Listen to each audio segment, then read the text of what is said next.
Bum bum bum bum bum bum bum bum bum bum bum bum bum bum bum bum bum bum bum bum. What time is it? Does anybody know what time it is? Let me check. Oh, it's time for the simultaneous sip. It's time for Coffee with Scott Adams. DJ Dr. Funk Juice, you know what time it is. Yes, you do. It's time for the simultaneous sip, and all you need is really not much. All you need is a cup or a mug or a glass, a tankard, chalice or stein, a canteen, jug or flask, a vessel of any kind. Fill it with your favorite liquid. I like coffee. And get ready for the unparalleled pleasure, the dopamine hit of the day, the thing that makes everything better. It's a beverage that is spewing hearts, I think, if I've got my left and right correct. Hearts coming out of my cup. Look at that. Whoa, cool illusion, huh? And get ready for the simultaneous sip. It happens now. I realize if you're watching this on YouTube later where we upload it or on podcast, what I said about the cup full of hearts makes no sense in your world. But remember, we're all watching two movies on one screen, so don't be surprised if what you see is different from what other people see. So, in no particular order, you know that gigantic story about the anti-Trump guy who tried to massacre a bunch of Trump volunteers? You know the thing that everybody's talking about. It's a gigantic story. I mean, why wouldn't it be? There's somebody who tried to massacre a bunch of Trump supporters. Oh, wait, it's not a national story. It's a kind of a little blip. Sure, it was mentioned. The guy got lost in the wash. That's right. There's somebody who tried to murder Trump supporters. Didn't try to kill a leader. Tried to kill ordinary voters who were just registering people to vote. They weren't causing trouble. So that's where the rhetoric against Trump supporters gets you. Somebody actually tried to kill him. Amazing.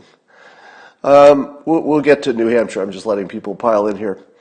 My favorite pundit, and I say favorite because he's so absurd, is this Stephan Collinson guy who writes an anti-Trump article for CNN.com just about every day. And here's how he's trying to create the newest frame in which people can find a way to hate Trump. Because they're running out of ways. It's like, oh, he's colluding with the Russians. Okay, he's not.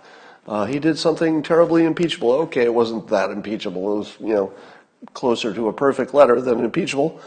So they're desperately cycling through. Well, he doesn't seem like he's actually insane. So here's what they've lit on. And you can see that Stephan Collinson is sort of, I think, maybe testing the water with this. So here's the approach, a quote from his article. The sudden storm over Stone, so talking about Roger Stone and possible pardon, triggered by an early hours tweet by the president, is part of an accelerated pattern of unmoderated behavior since Trump was found not guilty of impeachable offenses. Wait a minute. He was found not guilty of impeachable offenses? That's a wrong sentence, isn't it? Wasn't he found not guilty? If they were impeachable offenses, that would suggest that it was just a mistake and he was actually guilty. I like how he's sort of stick that in there so you uncritically read it as though it was a travesty of justice. Yeah, so there were impeachable defenses, but inexplicably he wasn't impeached. How do you explain it? It's hard to explain. Anyway, so some of whom expressed the hope that the scar of impeachment, the red letter I that's now burned on his chest, he will forever suffer the scar of impeachment. I haven't noticed, have you? It must be like a little scar that's maybe underneath his arm here where you don't see it. I mean, there might be a scar of impeachment on Trump, but I haven't seen it yet. It must be very small and covered with clothing. But anyway, it looks like the new attack against Trump is that he's unleashed. He's going to be, no longer can his dictatorial impulses be controlled. He can't be controlled. He's Godzilla. No, he can't be Godzilla. Somebody else is Godzilla. So it feels like not the strongest attack because it just doesn't ring true. But they're trying desperately to find something that connects as a criticism. All right, one of the big stories from last night is that Yang is out. Andrew Yang has dropped out of the race. Did not really get the support that he needed to continue. But I would like to join all of you in thanking Andrew Yang, and I think most of you would agree with this. I think he made the race better. I think he made the conversation in the United States about the topics that he was pushing, UBI, robots are coming for your jobs, etc. I think he added a real, genuine, which is the same as real. He really upgraded the conversation. Now, he didn't quite, make it to the final three, but he certainly changed the conversation, and I think it might be a permanent kind of shift in our thinking. And he was fun. He was great for Asian Americans because, he got as far as he did. So everything about him was good. It was a very positive experience. So thank you, Andrew Yang, for being a good American, a great American, one of the best. So thanks for that. One of the things that one of my Twitter friends noted is that he had a little program that I was not aware of. And I thought I'd give it a shout out because it was interesting. It was basically a student exchange program within the United States, which is not the worst idea I've ever heard of. So normally you do the student exchanges with other countries so that you both get a little flavor of what the other country is about. It's good in the long run for, peaceful relationships and understanding and all that. But I guess Yang was suggesting that we do it within the United States, so that people would get out of their little bubble of their neighborhood or their culture and see what it's like somewhere else. It's actually that's a really good suggestion. Let's keep that one out there. All right, so thanks, Andrew Yang. Let's talk about the other candidates and where we're at. Now, if I had to pick one variable that makes the most difference in who's going to win the presidency, I would say the economy. Now, President Trump has an incredible lead in the economy, meaning that he's an incumbent over maybe the best economy we've ever had. And sure, you can say, Obama had better stats than this or that, or it's just a continuation of Obama, and people will say that. But still, when things are going well in the economy, it is a super strong indicator.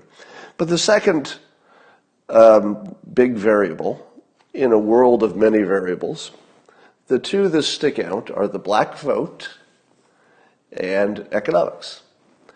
So if President Trump looked good on those two things, you'd have to look for some kind of a special situation to take him out. Because those are by far the two most commanding variables, not the only variables, and there could be lots of surprises between now and Election Day. But these are very predictive. So let's look at how the other candidates look on those two variables and some others. And let's talk about matchup. What is Trump's biggest negative? His biggest negative? You could say there are two. I would say two of his biggest negatives are the deficit. That Trump is not as good on reducing the deficit as even his own side would like. And certainly, the people who oppose him would use that as a club. But he's running against people who are going to make the deficit worse, and they're not even pretending that's not the case. They're not even pretending. If you look at Bernie Sanders, is he going to make the deficit better or worse? Well, I think you know the answer to the question. That's not even a political opinion. I believe Sanders would probably say the same thing I'm saying, which is, this stuff is more expensive than what we're doing now. So of course it's going to make the deficit go up. So even if you increase if you increase taxes a lot, most people think the deficit is going to go up under Sanders. So I think President Trump's biggest weakness, one of them, the deficit, the Democrats can't use. It's off the table. It's his biggest flaw that's not about his personality, his personal style, but his biggest flaw that's on policy, they got nobody. They got nobody who's going to do anything. Now, maybe maybe when Bloomberg gets into the race, in the actual voting part of the race, maybe it would look different. But even he's looking to reduce, to be very aggressive on climate change. It's hard to imagine anybody who's going to be super aggressive on climate change is also going to be good for the deficit. So they got nothing against him on the deficit. He's completely free from that criticism, essentially. And what about the black vote? We'll go through each of the candidates and talk about that. I think that's the other biggest thing. So I saw on some blog that black support for Bernie plunged to 8%. What? 8%? Now, I don't know how they measure such things, because if 8% is just the share he got from the other Democrats, I don't know if it means the same as if you were running in the general election. He's obviously going to get more than 8% black support. But the real thing is that it looks like it reduced by half recently. Now, I'm not sure if you can trust the statistics on any of this stuff yet, the way they ask the questions, the earliness of it all, that sort of thing. But it does seem like Sanders does not have some advantage with the black vote. So that would be advantage Trump, because Trump has an actual track record in office that even Democrats say, I got to admit, that's pretty good for the black community. Everything from supporting the historically black colleges, prison reform, enterprise zones, and good employment rates. And I don't think you can underestimate how important it is that Trump talks about benefiting the black community more than anybody. Am I wrong about that? If you were to just look at all the things that people say, all of the Democrats collectively or individually, and then look at all the things that President Trump says, which of them talks more about benefiting the black community in this country? I think it's Trump 10-1. I don't think it's even close. Name the other big policy that any of the Democrats have for helping the black community. Nothing? Am I wrong that I can't think of one? I can't think of a single Democratic candidate, and there are so many of them, who have a policy that I would identify as, oh yeah, that's clearly designed for the benefit of the black community. I know. I think Trump is actually saying the most, as well as somebody said Steyer and reparations, but I don't know if anybody takes that seriously. Do they? Do you think there are too many black voters who think, yeah, I'm going to get me some reparations? I don't think anybody thinks that's real. That's more of a talking thing. Anyway, so I think Bernie's got a problem there with the black vote. Lloyd Blankfein, ex-Goldman Sachs CEO, was tweeting this. And this is important because he's a rich Democrat, all right? He's a rich non-Trump supporter. So a rich Democrat, one of the richest, says in a tweet, if Dems go on to nominate Sanders, the Russians will have to reconsider who to work for to best screw up the U.S., he tweeted. And then he said, Sanders is just as polarizing as Trump, and he'll ruin our economy and doesn't care about our military. If I'm Russian, I go with Sanders this time around. What about, right? And this is a Democrat saying that. And I've got a feeling that rich people, what they're maybe really worried about is their taxes and their economic situation. But that's a pretty strong broadside from a rich Democrat, and I got to think there are other rich Democrats who have the same opinion. Now, if let's say one of the Bernie or one of the super socialists, the ones who are more socialist, gets nominated, there's a gigantic attack vector there. I don't even know if that makes sense. An attack vector. Let's assume that made sense. That Trump has available to him that he hasn't really busted out yet. Could be he's just waiting for the right time to take out the Gatling gun. And it goes like this, and I've told you this before. When the economy is working really, really well, as it is in the opinion of most citizens right now, you don't add risk. You don't completely change something that's working well, and that's what Bernie and Elizabeth Warren and the other socialist-leaning ones want to do. Trump has not trotted out that argument yet, that you don't break something that isn't broken, or you don't fix something that isn't broken. And when he does, that's sort of the end of it, because older people are the voters, more so than the young. Bernie seems to have captured the support of all the people who are least likely to vote. The youth, people who are young and don't have health care. I think they're the least likely to vote. Can somebody fact check that?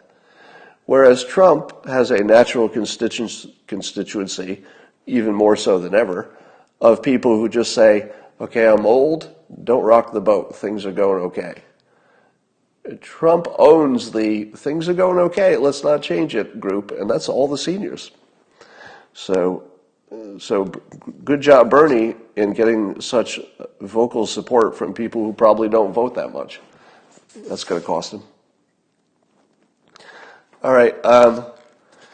Bernie Sanders hired a band for his last campaign event. The name of the band, and I'm not making this up, what are the odds that Bernie Sanders would hire a band to perform at his event, and the name of the band would be The Strokes? Come on. One of two things is possible. Either the person that I named the Mole is working for Bernie, meaning secretly giving him bad advice and doing all the wrong things in his social media. I don't think such a person really exists, but it's fun to think about it. Because when you see him do stuff like this, you say to yourself, that looks more like a prank than an actual thing that would just happen naturally. Now, of course, it's a world full of coincidences, as I tell you often. And so if I had to guess, of course, it's just a coincidence. But I think somebody should have maybe said, Bernie, maybe we should not associate with strokes. No, Bernie didn't have a stroke, but you still think of this cardiovascular system as all one thing. It sort of blends together in people's minds and reminds you of his mortality. People are all excited about Pete Buttigieg, because he has so much support, and he's finished one or two in the first two events. So hey, it's going to be all him, right? Except that we're going to run into the states that have an actual minority population for the first time, and he's sort of done already. So I would say that Buttigieg is probably 90% certain, I would say. He's probably a dead man walking in terms of politics, because I think as soon as he hits the minority vote, you're going to see his strength just evaporate. So that's my prediction. So I think his ride was exciting, but he's sort of closer to the end of his ride than the beginning. Of course, we need to talk about Biden. So there are two views on Biden. One is that he had this clever strategy where he would lose the first two events, but then he would come back strong once the states with a bigger minority population were voting. But it looks like his support has cratered, and I think that the first two outcomes, as somebody smart once said, black people watch the news too. It's one of those dumb ideas. And somebody said, if you're a black supporter of Biden, let's say you've been supporting him when you answered the pollsters up until now, you had your television on, You heard the news one way or another. You saw the news, and you saw that Joe Biden doesn't have white support. He doesn't have white support. So if you're a black supporter of Biden, are you going to climb on a horse that doesn't have white support in the United States? That's sort of a problem.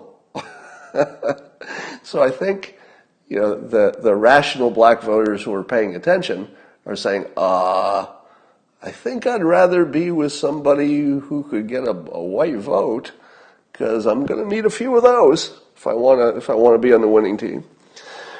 So I would agree with the pundits who are now saying that Biden is completely done, and it's just a matter of time before he finds the most graceful way to make his exit.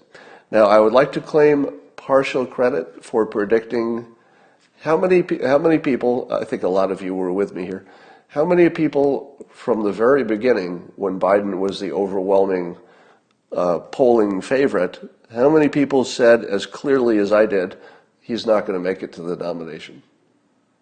I mean, I've been saying that since the beginning, and it was because he would falter. He just doesn't, there's just not enough left of him, unfortunately. Age has taken its toll. So now I got the Kamala Harris thing completely wrong, so I don't want to brag too much about the Biden part. And if Biden is completely out, which I assume will be the case, unless, I suppose he could throw a Hail Mary and say, let me tell you who my vice president would be, then look at me again. So he does have that play to name a vice president, but we haven't seen that play ever work for anybody, so I think Biden's done. Let's talk about Klobuchar. Klobuchar, in my opinion, is the big winner, and I saw some people mocking the idea that she was the big winner because she came in third. All right? She came in third. How can you be the big winner if two people just kicked your butt and came in first and second? And the answer is this. How many times have I told you that the direction of things matters more than where things are? Where things are is that Biden and Buttigieg just were the two highest vote getters in two events in a row. That's where we are. But where are we heading? That's the Klobuchar story. The Klobuchar story is that she just got a huge boost, and enough so that she's in a serious competition. Enough people are paying attention. Her finish should make all the people who didn't pay attention to her before start paying attention to her. But there's a really interesting part of the story. Now, if you read my book, Win Bigly, many of you have, you know that sometimes it's impossible to tell when something happens by coincidence versus when it has been influenced by some event. Can't really tell. And so this is part of the fun. It turns out that if you looked at the signs her supporters, Klobuchar's supporters, were holding behind her when she gave her speech, I guess they've picked the slogan, win big. Win big. That's the Klobuchar slogan. Now, win bigly comes loosely from President Trump. Now, I believe he was saying win big league, but it sounds like win bigly, and so I use that humorously as my book title, as if he had been saying bigly. Although lately I think he does say bigly, but that's another story. So and I've told you before, now this isn't the first time you're going to hear this. If this were the first time I ever said what I'm going to say now, it would sound you'd be a little skeptical. But I've been saying this for a while. I tell you that one of the ways that I trace my own persuasion is by choice of words. When you see an unusual choice of words migrate from, the things I've said or written into other people's mouths or their presentation, it doesn't necessarily mean that you influence them, but it's a flag. It's a little signal. And so I say, that's very interesting. I wrote a book with all of the best persuasion techniques that President Trump used to win, and it becomes sort of a manual that any candidate could read to improve their persuasion. And then I see that something very close to the title of my book just appeared on the signs. Now, I'm not making any claim that they made the signs because of my book, at least consciously. Let me ask you this. Do you think there's anybody in the Democratic campaigns, let's say their campaign staffs, do you think that any of the Democrats have anybody on their staffs who have ever read the one book that is by its design the most helpful book any of them could read for improving their communication, which is all they're doing? They're not governing, they're communicating. A campaign is nothing but, well, it's mostly communicating with a little bit of organization in there. So what are the odds that a best-selling book that tells you the best way to communicate in a political context would be read by people who do that for a living and read books? Pretty well. There's a pretty good chance that some of them are familiar with the book. But if it were true that Klobuchar had been influenced, or let's say she improved her game by reading my book, and I'm not saying that's the case, I'm saying here's what you would look for. What you would look for is that the technique in the book would start coming out in her presentation stronger than you've seen it before. Did any of you catch her semi-victory speech last night in which she was claiming victory for coming in third? Did anybody see that? Somebody's asking me if I'm secretly consulting Klobuchar. I'm not. And I wouldn't lie to you about that. I would not say to you, I would not look you in the eyes and say, I am not, if I were even doing it a little bit or indirectly or in any way. I'm not. Nor am I advising any Democrat. That's not happening.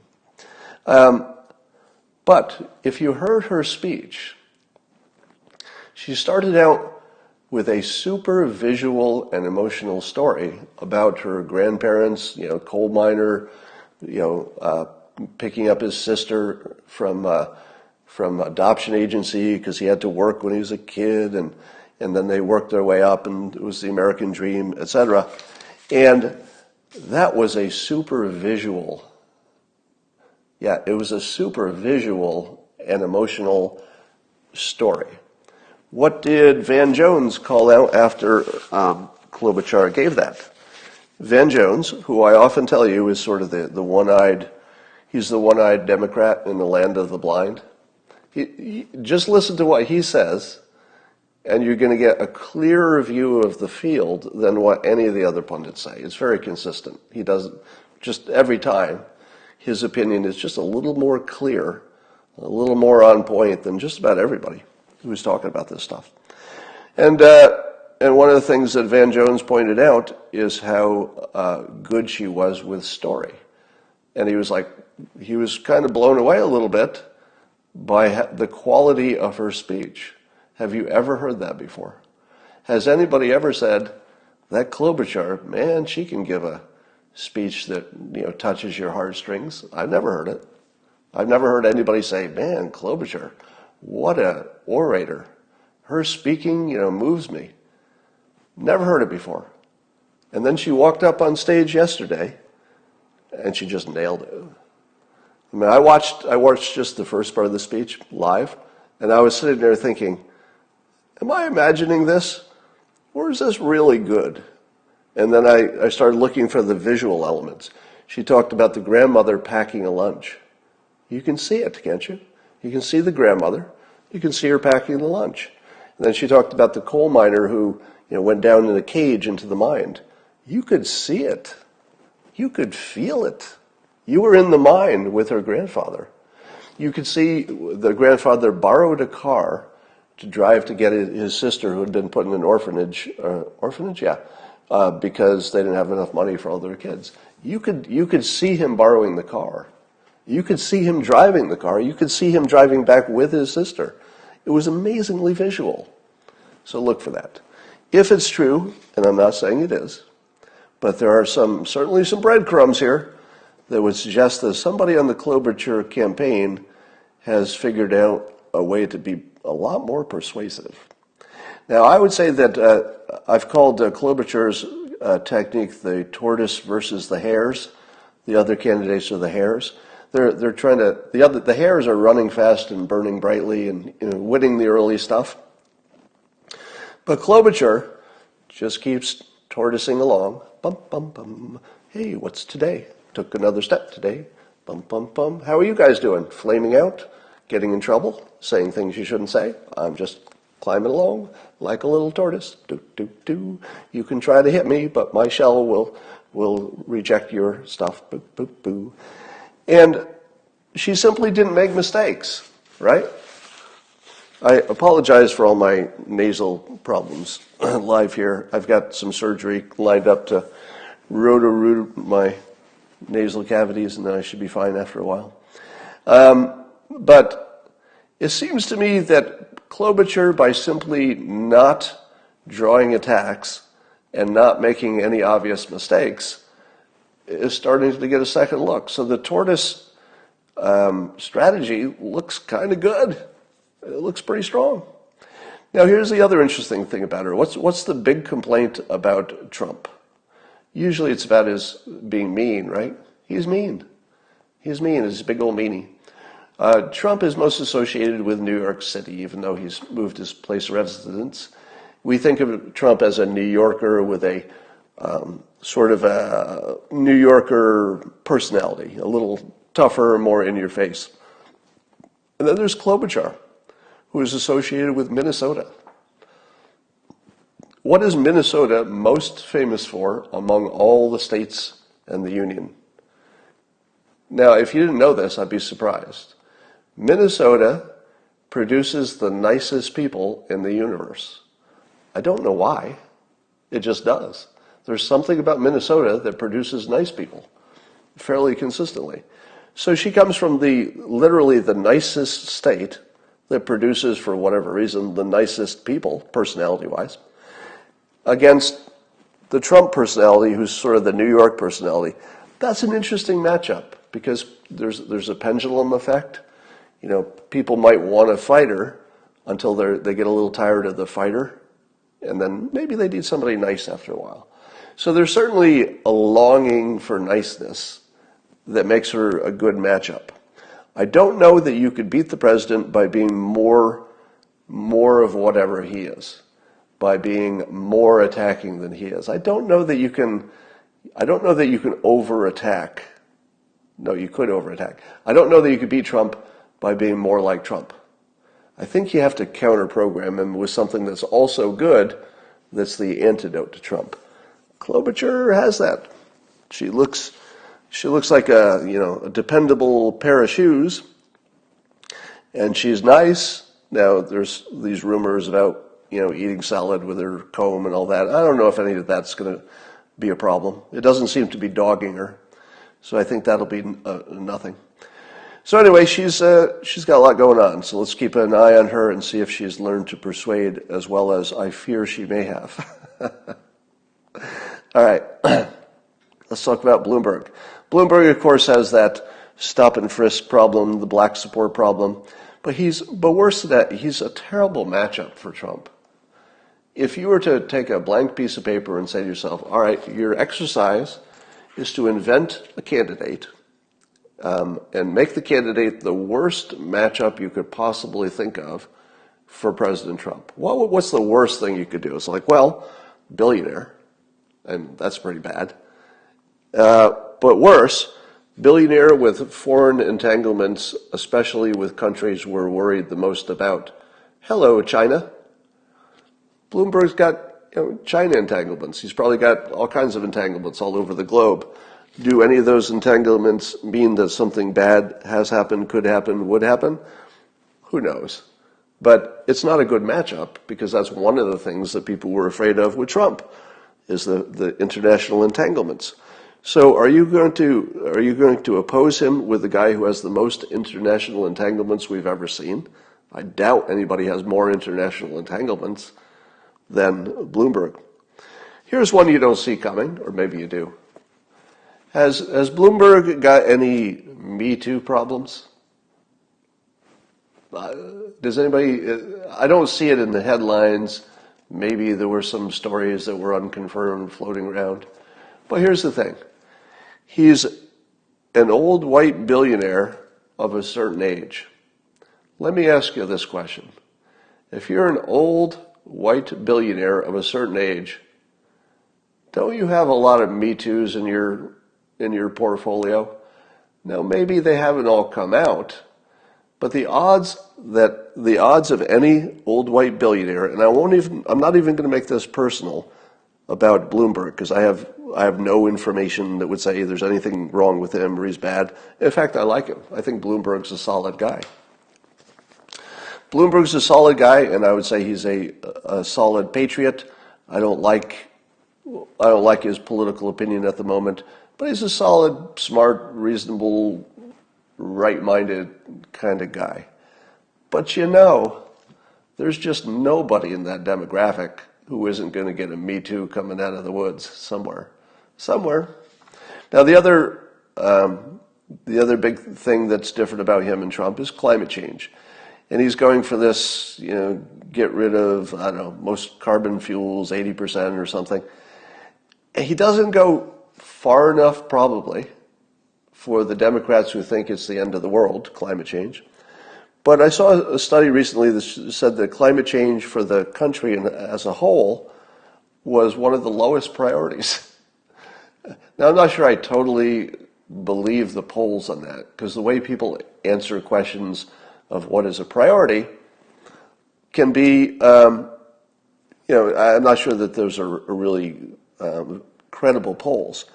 But the poll I saw showed climate change almost last and economics and immigration toward the top. So that's a problem. Bloomberg, I'm sure, is not going to be as pro-immigration as his own team wants. I just don't think he has enough red meat for his own team. He's sort of in that weird, uninteresting ground in the middle. He doesn't have enough for Democrats. He's not enough like Trump to be a Republican. He's sort of in that dead man's, in tennis there's a part of the court that's the dead man's zone, that if you move into that part of the tennis court, somebody's going to win the point because it's not a good place to be. It's too close to the net, but not close enough. I think Bloomberg's there. He's in that weird area where he's not going to excite anybody. So he's also boring and short compared to Trump. We would like to think this short doesn't make a difference. Now, Bloomberg's, roughly the same size as me. Now, do I think I could not be president because of my height? No, I could be president. I mean, if I wanted to, I'm pretty sure I could do it. I did win bigly.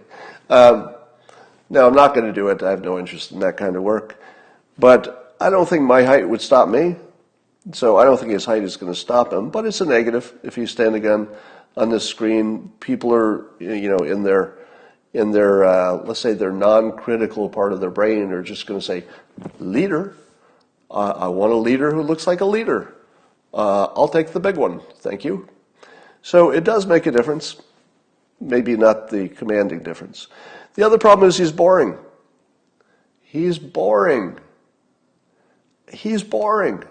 How do you take the most boring candidate and put him up against Trump, the most interesting human being we've ever known in the history of civilization? That's like the worst. And also there's a question about his age, whether he's losing a step. That will always be a question. And you remember he was talking about how he would, if he became president, he would work from a cubicle, basically, or an open office instead of having, private offices. That's the worst instinct. It sounds like, when Bloomberg did his little, I'm going to work in a cubicle when I'm mayor, I thought to myself, that's not bad. That's not bad. If you're a mayor, you're more like a senior vice president at a big company. A senior vice president at a big company might want to not have a big office and look like they're special. Might want to have a cubicle and be a person of the people. I can see it. I don't think it was important. I don't think it made a difference. But I can see that as a branding thing, it would make sense as a mayor. But as soon as you say you're going to be the brand of our country, you're going to be the person we think of when we think of the United States, you don't want him in a cubicle. You want him in the Oval Office every time. because that office is who we are. That's our brand. It'd be great if you take your own brand. Mike Bloomberg, if you want to make your personal brand, I'm a guy who just works in a cubicle. I'm a normal guy. That's okay with me. Do anything you want with your own brand. But if you become president, you're my brand. You're my brand as president. What you do reflects on me. If you're a mayor, does what the mayor does reflect on the people in the city? Not really, right? Have you ever bonded? Have you ever thought of yourself as being part of the brand of your mayor? No, not once. But when you think of president, that's an accessory to you. You American citizens, a lot of people from other countries watching this, but if you're American, your president is part of your brand, whether you like it or not. And that's just sort of a dumb old person move to not correct from the fact that what he did as a mayor just doesn't make sense as president. It just doesn't make sense. And it feels like an old guy who's just playing the hits. He's like a band who used to be popular, but he can't write a hit song anymore. So he's just going to play the oldies. I just don't think that matches up against Trump. I also think Trump has another advantage, which is that he's going to be more immune from fake news than ever before. Because we've watched the fake news brand Trump as a certain thing and then be wrong time after time after time, from the Russia collusion to you name it, you know what I'm talking about. I don't know if the attacks on Trump will have the same power they might have before we saw him in office for 4 years. I think he's just more immune from every kind of attack. I can't even imagine what kind of attack he hasn't already gone through, and it didn't take him out last time. So he's sort of more Teflon than he ever was, and he was pretty Teflon. I mean, grab him by the you-know-what, and he still got elected. That's pretty Teflon. So he's more Teflon than ever. But if it's somebody like Bernie has a real problem running against Trump. Bernie has a real problem. You know what Bernie's big problem is? He's not a good enough liar. Now, I believe that Bernie says some things that stretch credulity. He certainly said things that the fact checkers checked him on and said, not so much. So there are no politicians who don't violate the fact checking sometimes. But Bernie is kind of unique in that he's not the one to go negative as much, and he's not going to lie as much. So he's the kind of person, if you said, hey, Bernie, I don't know if he's ever mentioned this, he probably has, but that thing in Charlottesville, you got that wrong. It turns out that's a misquote. The president never said that the neo-Nazis were fine people. He was talking about the other people there that he said were not the racists. If you tell Biden that, maybe he'll still use it anyway because it works, right? But if you tell Bernie that and he believes, oh, geez, that's not even true, and it's easy to prove it's not true, you just look at the transcript, I don't know if Bernie would use it. Maybe he would. But I think Bernie is handicapped by being a little too honest, and I don't know if that would work in a general election. You know what I mean? All right. There's one suggestion, I just heard this from an opinion person, that one of the reasons that Bernie lost some support, allegedly, this is unconfirmed, but recently with the African American population, is that Joe Rogan said he might vote for him. Now, does that feel right to you? Do you think that his African American support would plummet because Joe Rogan said he might vote for Bernie Sanders? I don't think so. I don't think people are paying attention at that level, because what the heck do the black community have? What problem do they have with Joe Rogan? So it turns out, he's a comedian and provocative, and he's been around for a long time, so you can dig through his past and you can find something to be offended by. But I don't think most of you are aware of it, and it's not real. It's just being provocative and being offensive is a lot different from being racist. He's not racist or even close. At least there's certainly no evidence of it, and there's lots of evidence against it. So Joe Rogan got a lot of heat from that, and he clarified his opinion, which I hadn't heard before, and it goes like this. So this is Joe Rogan clarifying his opinion about Sanders. And he said on his podcast, all I said is I'm probably going to vote for him. But he added, I like Tulsi Gabbard. I love her. I love him. I love Andrew Yang. So he was making the point that it's not about one candidate. There are several candidates that he likes. And then he goes, and this is why Joe Rogan is a national treasure, because the next thing he says, not many people could say. I mean, he can go where other people can't go. And this is what Joe Rogan says. He goes, quote, here's the really important point. I'm an effing moron. He used the real word. I'm an effing moron, Joe Rogan added, and went on to say, I don't know what's required to be president, and that maybe we're better off with Trump. Maybe we're better off with someone else. I don't know. So Rogan, of course, famously has had experiences with hallucinogenics. And, I've always told you that allows you to see the world through different filters.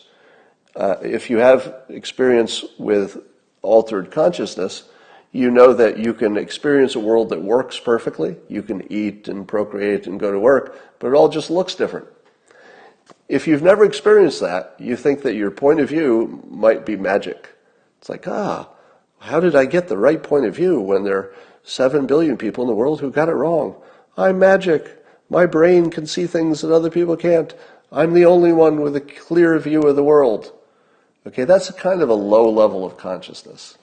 The highest level of consciousness is expressed in this statement. You ready? Here's a sentence from one of the highest consciousness people, the people who can really see the field clearly. Joe Rogan, I'm a effing moron. I don't know what's required to be president, and that maybe we're better off with Trump, maybe we're better off with someone else. I don't know. That statement that he doesn't know who would be the best president or the complexity of the policies, etc., is the highest level of awareness. The level below that is, I know. Oh yeah, I know. This one's the good one. And I can tell you what the future looks like. You could be right. You could be wrong. But the higher level of awareness is, we're just not that smart. We really don't know what's going to happen. So, I'm happy that Joe Rogan added some context to that without changing his opinion. Because he didn't say, therefore I'm not going to vote for Bernie. He stayed with that. But then he gave us the context that, in his own opinion, he's a effing moron who doesn't know who would be the best president. Nobody ever said anything more honest than that. That is the most honest thing you've heard in public about politics, period. That's the most clear, highest consciousness understanding you've ever seen in public. That's it. Can't beat that. All right.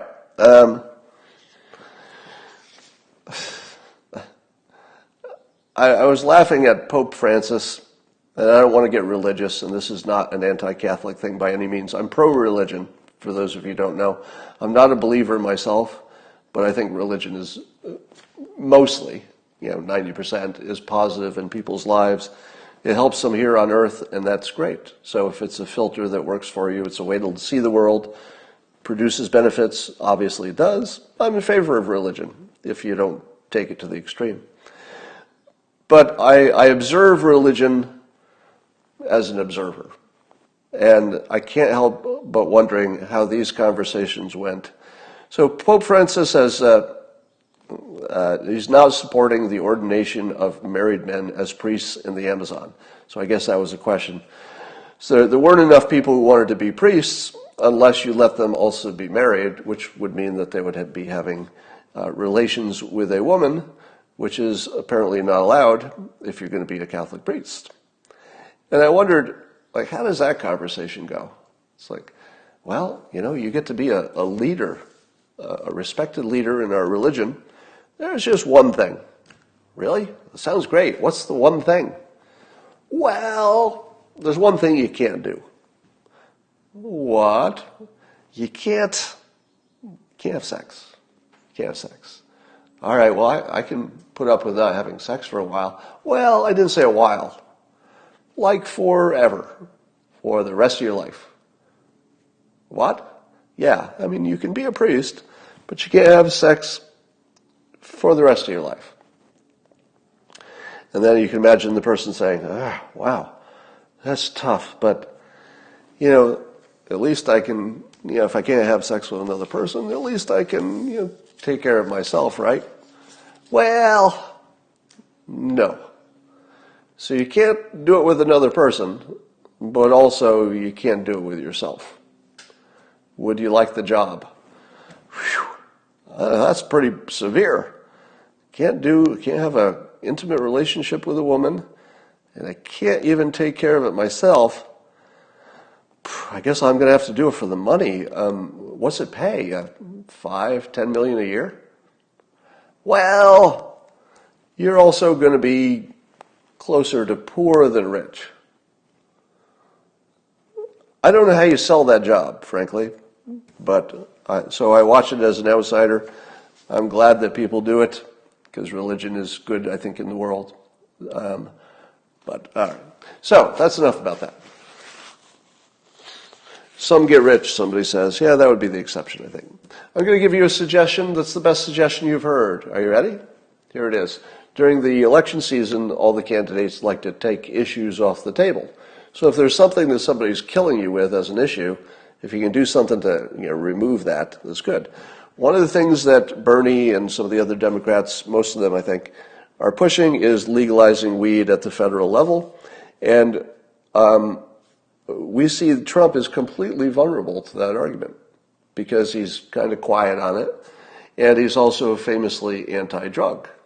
So he's not really the right person to take that argument to the public, even if he agrees with it. We don't know if he does, but even if he did, it would be hard for him to be the anti-drug guy. Personally in his life, it's made a big difference. He's never touched any kind of drug. So he would be the wrong person, I think, to promote legalization of any kind, because it just goes against his personal story too hard. But at the same time, the public wants it, and it's a big problem for the election. Here's my suggestion. Are you ready? President Trump should delegate the decision to Ben Carson. Now, I know this isn't Ben Carson's, job in the cabinet, but Ben Carson is a famous medical professional, one of the most, maybe the most famous doctor in the world. Can you think of a medical doctor who's not like Dr. Oz, but somebody who's credible as an actual physician or something? I would say Ben Carson is one of the most famous medical experts in the world. And I think the president should say some version of this. I'm too close to this. I'm just too close to it. It's too personal. I lost my brother to alcohol. I'm not the one who can make a decision on this, so I recuse myself. I realize it's my decision to make, but I have to recuse myself because I can't be objective on this question. So I'm going to delegate it to the most credible person I can think of, which is Ben Carson. Now it's kind of a twofer if you haven't figured this out on your own. You may be aware that Ben Carson is black. I think most of you knew that. And you may also be aware that, especially with the conversation about stop and frisk and a lot of African-American young men being arrested for minor marijuana possession, that's part of the whole Bloomberg story he has to explain away. Wouldn't it be the most credible thing you could do to have the recommendation, whatever it is? I don't know what Ben Carson would recommend, but wouldn't the best recommendation in terms of credibility be from a famous African-American doctor? How do you beat that? Because I think it has more impact on the African-American community, and I think everybody agrees with that. And if Trump isn't the one to make the decision, well, do it the way a manager would do it. You would delegate it. If you can't do it, delegate it. And he has the perfect person to delegate it to. Now, again, I don't know what Ben Carson's opinions are, but that's the beauty of it. Do you think Ben Carson makes decisions without looking at the science? I doubt it. Do you think Ben Carson makes decisions without, looking at the full field, everything from the politics to the science to the medical part to the social elements? I think he sees the whole field. He'd be perfect. Now, in my perfect world, Trump would delegate it, take himself out of the decision.